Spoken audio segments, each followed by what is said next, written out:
Hello and welcome. Today I'm going to be talking about the new Patrick Ta foundation and powder duo. I'm going to demo that and share my thoughts on the formula and the performance and provide a number of comparisons with other balm foundations that I have.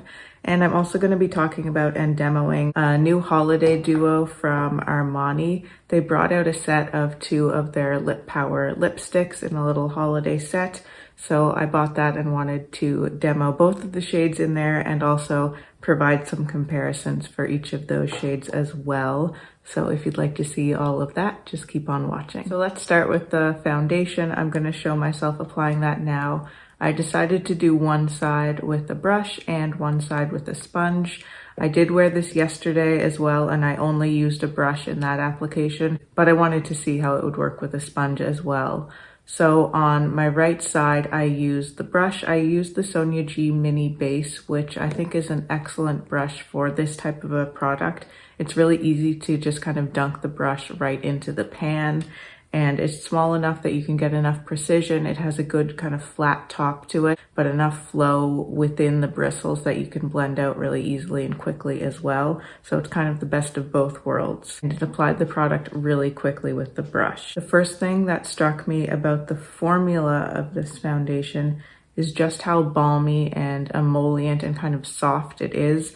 I was expecting it to feel a little bit more like something like the Monica Blunder Balm Foundation or the Salt New York Sneaky Balms. Those are both emollient products as well, but they just feel a little bit harder and more solid in the pan, whereas the Patrick Ta really feels very creamy right from the start in the pan, so it doesn't really require any warming up or anything like that. It's just ready to go and blend out really easily. It doesn't really need to warm up with your skin because it's already at a kind of consistency that just matches the warmth of your skin, if that makes any sense. So it really glides over the skin very easily. I do prefer it with a brush. When I went in with the sponge, that was fine too, but I just found I was able to have a bit more control using the brush in terms of the placement and the amount of coverage that I was getting, but the sponge works well too. For me, I actually find that the best option is to apply all over with the brush, and then you can take your sponge and just kind of press it into the skin a little bit more. You might end up with a touch of streakiness if you're just using a brush.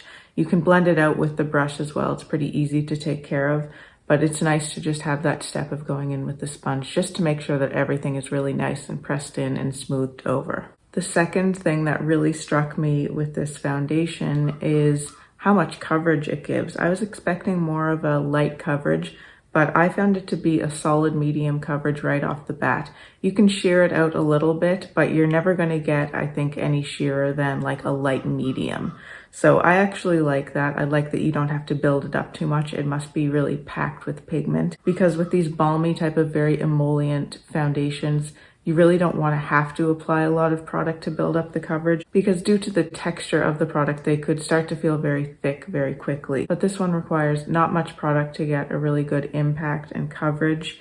And at the same time, it is buildable, so you can certainly build it up in certain areas. I didn't use any concealer today. I just continued to use this balm foundation, added a little bit extra underneath my eyes. I actually quite like the sponge for that area of application. It just allows more precision and really melting the product into the skin. And I didn't show this on camera, but I had a couple of blemishes on my chin, and I found it really easy to cover those just by going in with my finger straight into the pan and just kind of patting right over the blemishes, and it almost kind of blended itself out while adding the amount of coverage that I wanted to have over those areas. And then the powder I find to be really nice as well. I show you just on one side with the powder first so you can compare it to the non-powdered side. It definitely adds a little bit of a mattification. The finish of the foundation itself, I would say, is kind of like a natural radiant. It's not overly dewy, but it's certainly not matte either. And as opposed to being a fully skin-like, very natural, no makeup type finish, I do find that this balm has a little bit of a makeup-y look. Not in a bad way, but it's just perhaps not what you would go to if you really are trying to fool people into thinking that you're not wearing any makeup. You're going to get a little bit more of that kind of makeup-y, slightly polished look that you tend to get with a more kind of medium coverage foundation. But back to the powder, I did find it mattified a little bit, but not overly so. You could still see a little bit of the glow coming through, It definitely blurred pores and just provided more of a perfected kind of soft finish to the skin. And I did find it did a great job of setting my makeup where I wanted it to be set without looking dry or powdery or cakey in any way. But again, with the powder, it's a little bit of a slightly heavier formula. I'm not saying that it's heavy or cakey at all, but it's heavier than something like the Westman Atelier powder, which I find to be extremely lightweight.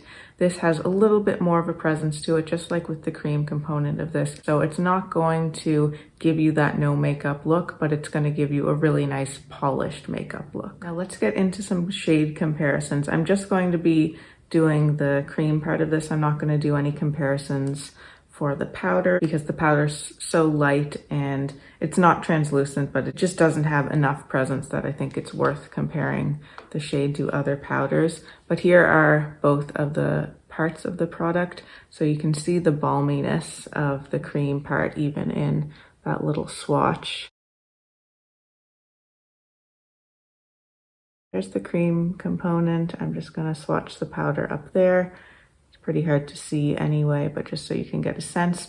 The powder is meant to be lighter than the cream part, so it provides some brightening. I didn't particularly find it to be brightening, but I also didn't really find that it darkened my foundation, so I think it was a good pairing for the shade of the foundation. I didn't even mention that I have the shade Fair 2 here, so that's what it looks like in natural lighting. I did struggle trying to choose what shade to get of this. Normally, I tend to kind of just go for the lightest shade in foundations, particularly because I was kind of hoping to be able to wear this more in the colder months when I don't have any fake tan on. I don't think that I will be able to with this. The Fair 1 shade was lighter looking than Fair 2, but it's described as having rosy undertones or pink undertones, which I'm really trying to avoid because I have redness on my skin, but my undertone is more neutral, leaning toward kind of a yellowy warm tone. And so I'm never really wanting to add rosiness all over to my complexion on top of the redness that I already have. It just doesn't really work very well for me. So I decided to go for the one that was described as neutral, which was the Fair 2 shade. I do find Fair 2 to be a good shade match for me right now, but it's the end of summer, so I've gotten some sun over the summer, of course, and I've been using fake tan, so my skin will become progressively lighter as we get into the winter months. But for now, for summertime, I find Fair 2 to be a good match for me. And here I have all the shade comparisons that I wanted to show you. I think it's quite difficult to compare skin tone shades, but we'll do our best here. So this one on top is the Patrick Ta in Fair 2. Here we have the Salt New York Sneaky Bomb in the shade N12. And then right below it is the Sneaky Bomb in the shade N13, which is the new lightest shade that they brought out recently. I haven't tried N13 on my skin yet because it's a little bit too light for me in the summertime, but I wanted to show you how it compares to the Patrick Ta. You can see it's almost kind of grayish compared and lighter than the Patrick Ta. I do see a little bit of rosiness, maybe more of like a peachiness to the Patrick Ta. So even though it's neutral, I do see a little bit of pink in it, even compared to the N12 there. And then the next one down here is the Merit foundation stick in the shade Bone, which is also, I believe, described as a cooler undertone shade or a rosier undertone shade. And you can see that it is lighter than the Patrick Ta as well. This one down here is Westman Atelier Atelier N, which again, I think it's described as a neutral actually, but I find it to be a little bit rosier. And then right along here is Atelier 0 from the Westman Atelier Vital Skin. Overall, I find the salt shades to be more neutral. It's also a little bit of a lighter coverage. I find this Merit Bone and the Atelier N to look a lot rosier than the Patrick Ta. And then I find probably the closest match would be the Atelier 0, although I find it to be quite a lot more yellowy than the Patrick Ta, but similar in terms of the depth. But the Patrick Ta is looking a lot more peachy to me. And I forgot to include the Monica blender, so I've done another little swatch here. This again is the Patrick Ta in Fair 2. Then we have the Monica blender in shade 1. And down here again is the Sneaky Balm from Salt New York in N13. So all quite different looking shades. I'm quite intrigued by how gray the Salt New York is. I think it's probably because there's a fair amount of green actually in it that's kind of making it look a little bit gray like that. But nonetheless, all very different shades here. The Monica Blender is definitely lighter, which makes sense because the Monica Blender is actually the closest thing to a perfect match for my skin when it's at its fairest. It brings the shade of my face, which has the redness on it, to match the shade of my neck, which is the palest part of this whole area in the winter time when my skin is really pale. But undertones wise, I'm actually seeing quite a lot of similarity between the Monica Blender and the Patrick Ta.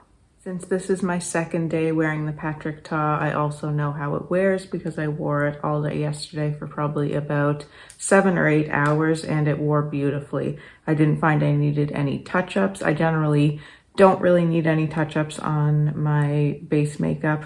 But I found I also didn't need them with this Patrick Ta. It wore beautifully. It kind of wore and worked into the skin a little bit more as the day went on, as you might expect, but never really faded so much that I felt like I needed to add anything.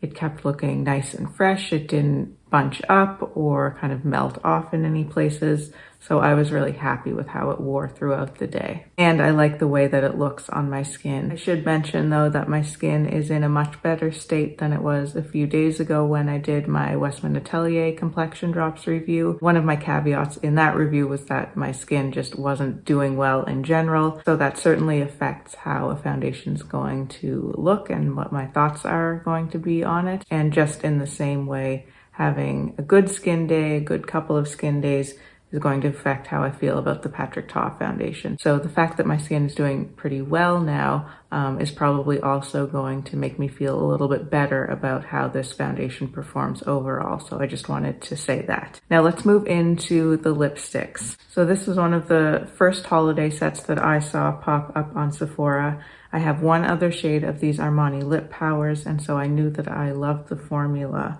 And so I decided I'd try these 2 other shades in the formula for a little bit of a discount because you're getting them together in a set. The lighter shade in this set is 104, which I'll show myself applying now. I find this to be a little bit of a cooler tone shade. It's kind of like a mauvey, pinky type shade, leaning a little bit more to the cool side. But I find it a really nice shade actually because if you're someone who finds it difficult to wear cooler shades, you don't like to go too cool with your lipsticks, this is a nice option because it gives kind of the impression and the effect of a cooler toned lip. But if you are a warmer toned person or you tend to go for warmer toned lipsticks, this is more likely to work for you, at least it does on me. So I'm really happy to have that shade. I actually don't have any other shades that are quite like that. So my comparisons for this, I don't think anything's gonna look exactly the same, but I wanted to compare it to the 102 lip power, which is this one here. So I think they have similar tones, but 102, it still has a little bit of that mauvey feel and a little bit of that kind of cooler feel to it. But it is warmer than the 104, this new one here. And 102 is also a lighter shade, so it's gonna give that super light nude effect, whereas you're going to get a little bit more depth, but still a pretty light nude effect with 104. And I wanted to pull in a few Lisa Eldridge lipsticks to compare. Here we have Le Mépris, then Kitten Mischief, and then Rosy Shell. Rosy Shell is obviously very different from the rest of these, but I just wanted to show it because it's another example of kind of a cooler toned pink. The Armani is much more of a muted kind of mauvey pink than this much brighter Rosy Shell. And Kitten Mischief, I think, is probably the most similar thing that we have to it, and it might be harder to tell in the swatches, but Kitten Mischief is much, much warmer than the Armani 104. It's much more of a peachy, has a little bit more brown in it, and it's a little bit of a brighter shade too, where the Armani is just a bit more muted, a bit cooler, and more to the mauve side. So again, we have Armani Lip Power 102, 104, Lisa Eldridge Le Mépris, which is much warmer than these two, Lisa Eldridge Kitten Mischief, and Rosy Shell from Lisa Eldridge.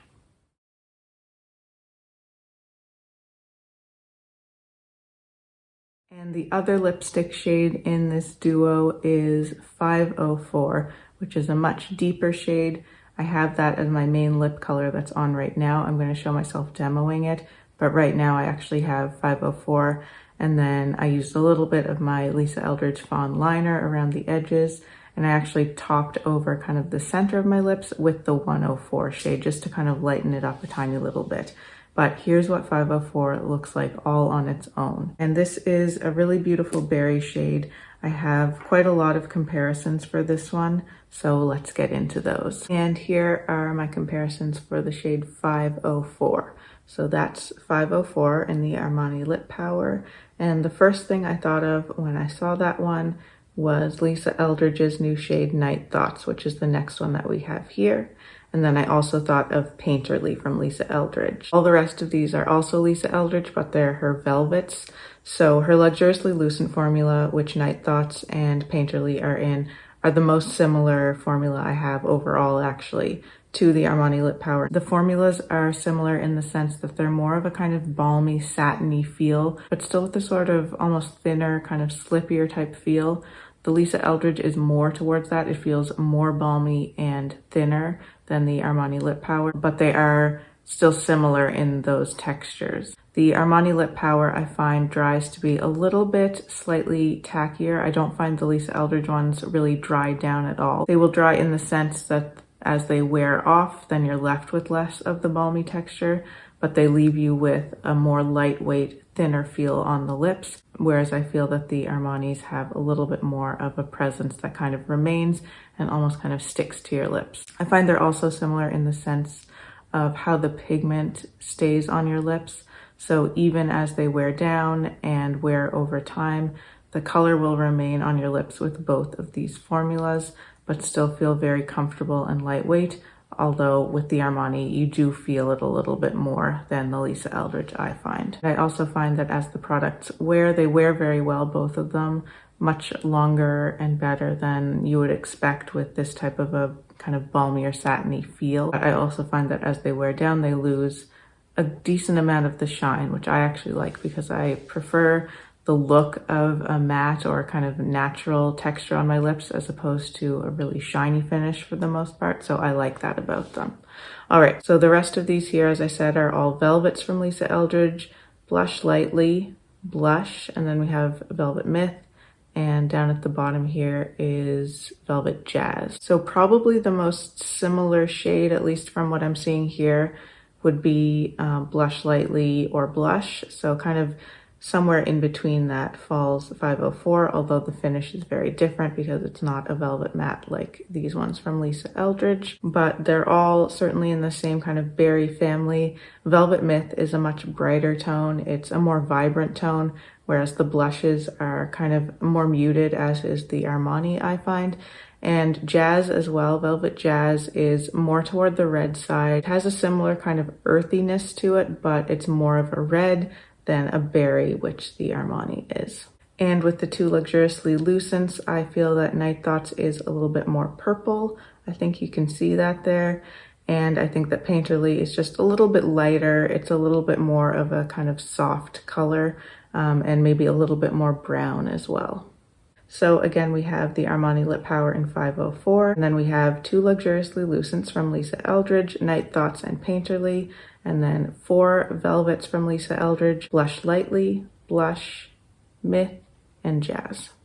So that's it for this video. I hope you enjoyed. I hope it was helpful for you if you were interested in either the foundation from Patrick Ta or the lip duo from Armani. Let me know if you have any questions or comments below. I always love to see those.